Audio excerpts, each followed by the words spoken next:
Hola, espero que se encuentren muy bien. Primeramente agradecerles la fardía de esta enorme invitación para poder formar parte de este gran proyecto académico. Mi nombre es Brandon Rojas Varela, yo soy médico especialista en radiología, recientemente con una alta especialidad en radiología torácica, realizada en el Instituto Nacional de Enfermedades Respiratorias en la Ciudad de México.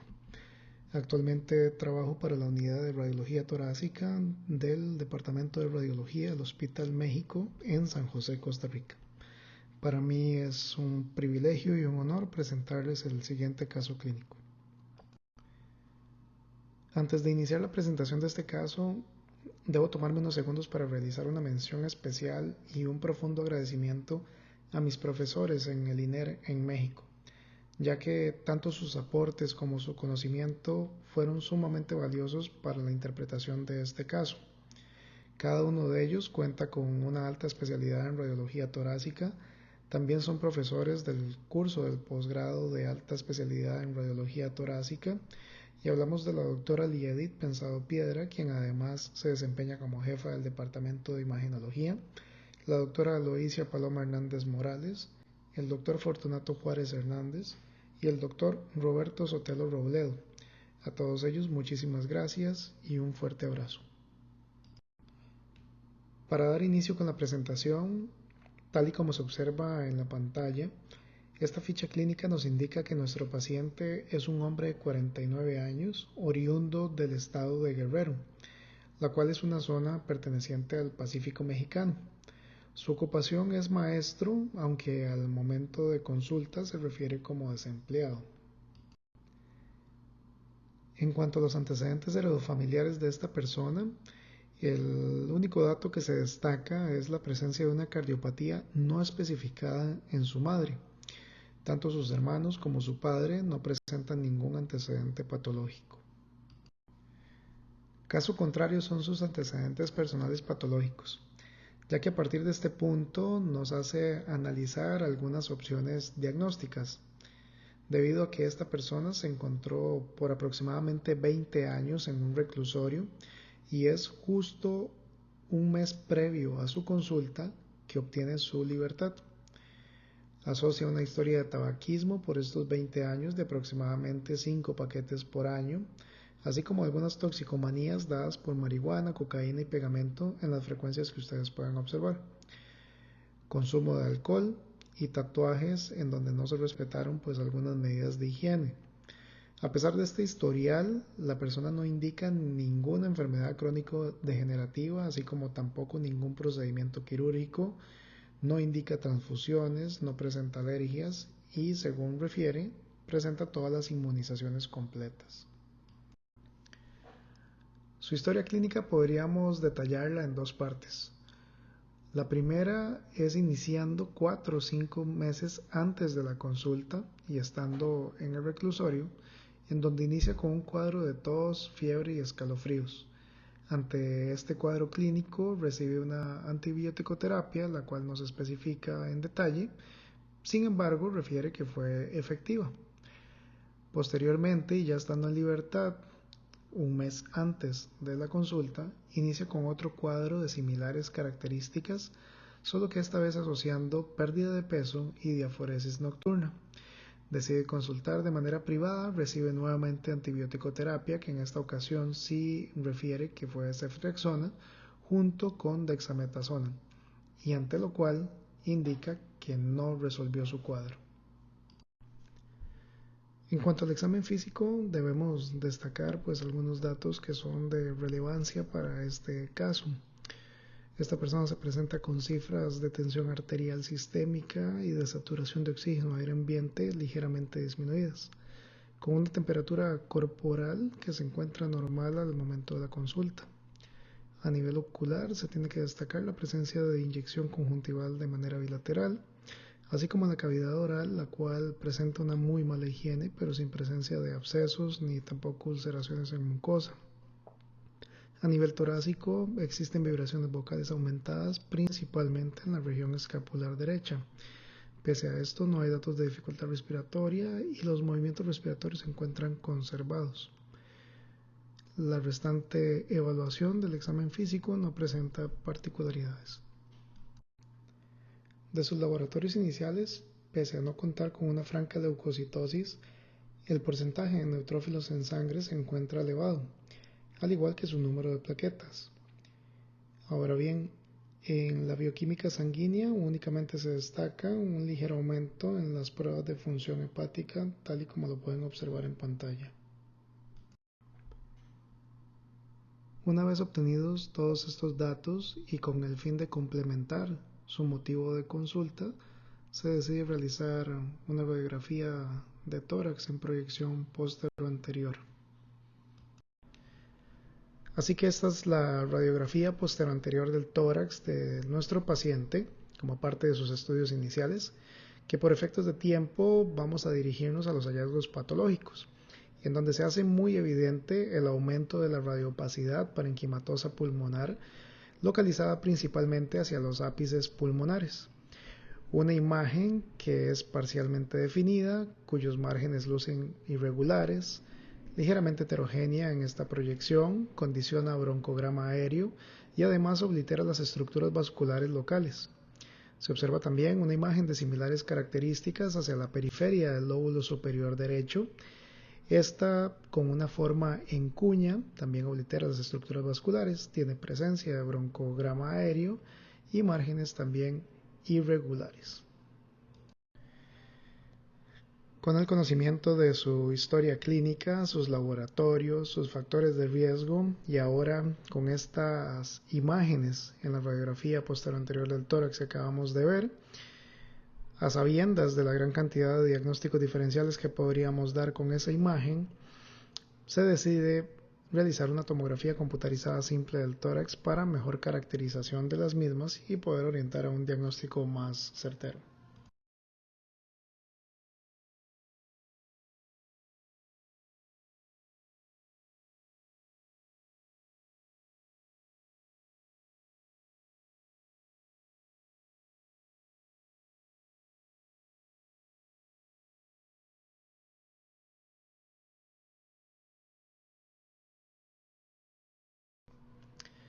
Por lo tanto, lo que tenemos a la izquierda es un resumen tomográfico del tórax en cortes axiales y en ventana para parénquima pulmonar, y a la derecha un video para mejor visualización de los hallazgos. Como ya lo habíamos notado en la radiografía de tórax, en este método de imagen se hace mucho más evidente la presencia de extensas áreas de consolidación hacia los segmentos 1, que se acompañan de vidrio ilustrado hacia su periferia. Tanto en los segmentos 2 como en los segmentos 6 se logran observar áreas parchadas también de consolidación con vidrio ilustrado en su periferia, con una distribución tanto peribroncovascular como subpleural. Llama la atención la presencia de engrosamiento de paredes bronquiales, principalmente hacia los lóbulos superiores y medio, así como la presencia de un patrón de mosaico de atenuación de manera difusa y bilateral.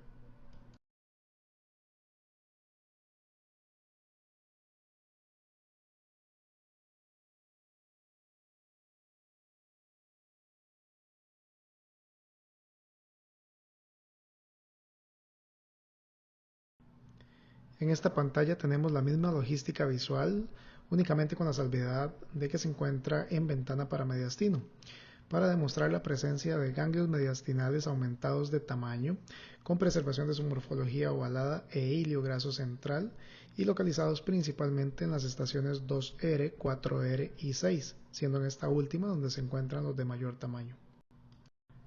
Como estudio complementario de todo lo que hemos recabado hasta este momento, se realizó un lavado bronquioalveolar en este paciente,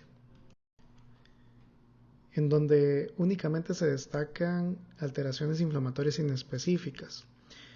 Debo tomarme unos segundos para agradecer la cortesía del Dr. Germán Recinos Carrera, quien se desempeña como patólogo respiratorio en el Departamento de Patología del INER, y que gracias a su amabilidad es posible demostrar estos resultados y otras imágenes que veremos a continuación. Debido a que no se contaba con un diagnóstico claro para este paciente, a pesar de toda la información que hemos estado observando, se le realizó biopsia de pulmón. A la izquierda podemos observar imágenes a bajo poder en donde se destaca básicamente la presencia de áreas de hemorragia así como de colapso alveolar.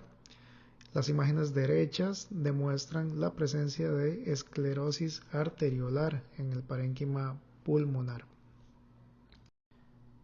En esta última imagen de biopsia se observan hallazgos similares a los anteriormente descritos y las conclusiones diagnósticas por parte del Dr. Recinos.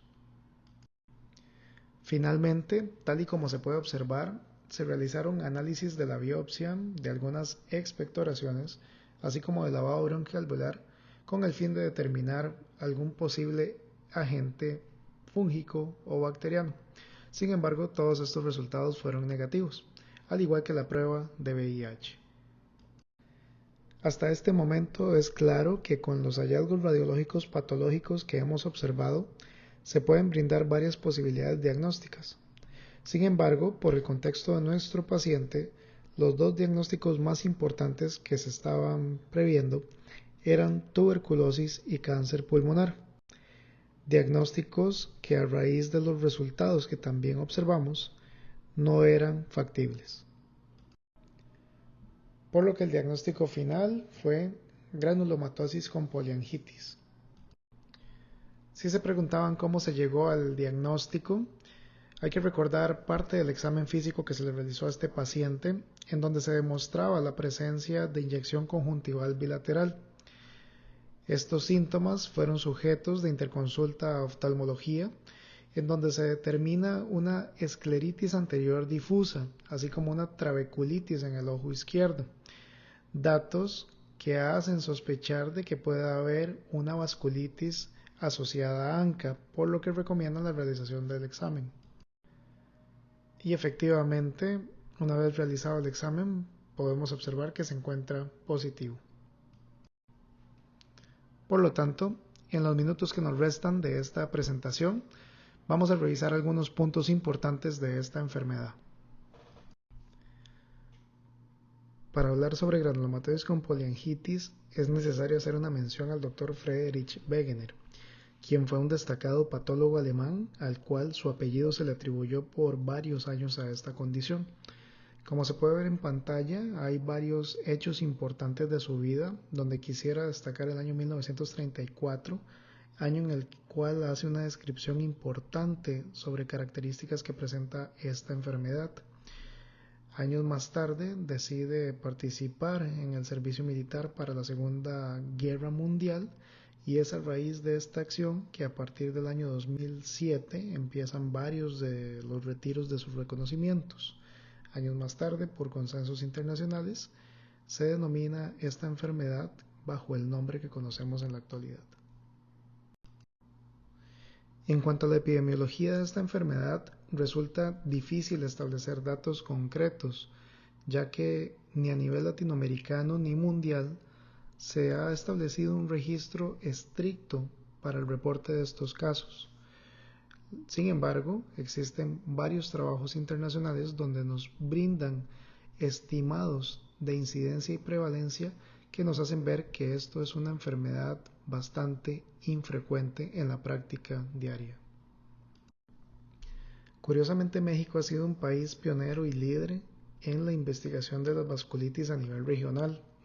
En el Instituto Nacional de Enfermedades Respiratorias se ha contado con dos importantes figuras médicas para la comprensión de las vasculitis.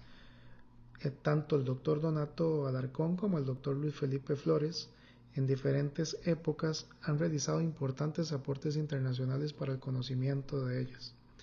De este último quisiera destacar el artículo que tienen en pantalla, que es un análisis de 28 años de pacientes vistos en el INER, en donde se destacaron características demográficas, así como algunas manifestaciones respiratorias y hallazgos radiológicos que presentaban cada uno de ellos según la vasculitis que presentaban. Desde el año 2012, con el consenso de Chapel Hill, se han tenido conceptos actualizados y consensuados para el uso internacional en el ámbito de las vasculitis. En el caso de la granulomatosis con poliangiitis, podemos ver cómo ésta se ha catalogado dentro del grupo de las vasculitis de pequeño vaso y ANCA positivo, con la definición que ustedes logran observar en pantalla. Explicar fisiopatológicamente el fenómeno inflamatorio que ocurre en la vasculitis ANCA positivo puede resultar sumamente difícil y extenso, ya que son muchos los factores inflamatorios que ocurren hasta llegar a esta enfermedad. Sin embargo, quisiera destacar en amarillo 3 procesos básicos que ocurren para el entendimiento de este tipo de afección. Para los criterios diagnósticos de la granulomatosis con poliangitis se consideran 3 dominios. El primero, que hayan manifestaciones clínicas sugestivas de la enfermedad. El segundo, la presencia de ANCA. Y el tercero, que haya evidencia histopatológica de afectación de algún órgano diana. En la tabla a la derecha podemos observar algunos de los órganos frecuentemente afectados en esta condición, así como sus técnicas diagnósticas de elección. Las imágenes centrales nos ejemplifican el proceso inflamatorio que ocurre alrededor de los vasos sanguíneos. Y resaltado en amarillo, quisiera demostrar la sensibilidad y especificidad que tiene el ANCA cuando es detectable, ya que hasta en un 10% de los pacientes con GPA podría no ser detectado. Clínicamente también existe una clasificación basada en estas 5 categorías, la cual va a ser dependiente de síntomas y de afectación orgánica o multiorgánica. Y en cuanto al tratamiento de esta enfermedad, se subdivide en 2 fases, una fase de inducción que se lleva a cabo de 3 a 6 meses y otra de mantenimiento entre los 12 y 24 meses. Muchas de ellas llevadas a cabo con corticosteroides, sin embargo, como podemos ver, hay otras opciones de tratamiento que también podrían llevarse conjuntamente. Ahora bien, desde el punto de vista radiológico, ¿qué vamos a observar? Como podemos observar, el espectro de la enfermedad es sumamente amplio y el papel de la radiología en estos es fundamental para poder definir una posible afectación. Desde el punto de vista pulmonar, la lista de hallazgos es amplia. Sin embargo, la presencia de nódulos, masas, vidrio ilustrado, consolidación y cavitación suelen ser los principales hallazgos en esta enfermedad. No obstante, haciendo la aclaración que también estos mismos hallazgos pueden ser parte de otra gran cantidad de condiciones. Para efectos de nuestro caso, quisiera hacer una pequeña referencia a la afectación de la órbita, la cual se observa del 45 al 60% de los casos con la lista de signos y síntomas que se observan a la derecha. En este caso en particular, la escleritis fue una de ellas. Finalmente, ya que se mencionó que a nivel pulmonar los principales hallazgos van a estar dados por opacidades del espacio aéreo o bien nódulos y masas, esta es una pequeña lista de diagnósticos diferenciales que se podrían considerar ante la determinación de estos. A manera de conclusión, el punto 1, a pesar de ser una frase bastante cliché, calza perfecto para este caso, ya que los factores de riesgo y la historia clínica presentadas sugerían la presencia de un diagnóstico diferente al que acabamos de observar. Recordar también que una biopsia es una representación microscópica de un tejido, por lo que algunos hallazgos no esperados podrían presentarse. La historia clínica y el examen físico siguen siendo fundamentales y para muestra este caso. Y por último, y no menos importante, recalcar la importancia del abordaje multidisciplinario, ya que este minimiza por mucho los errores diagnósticos.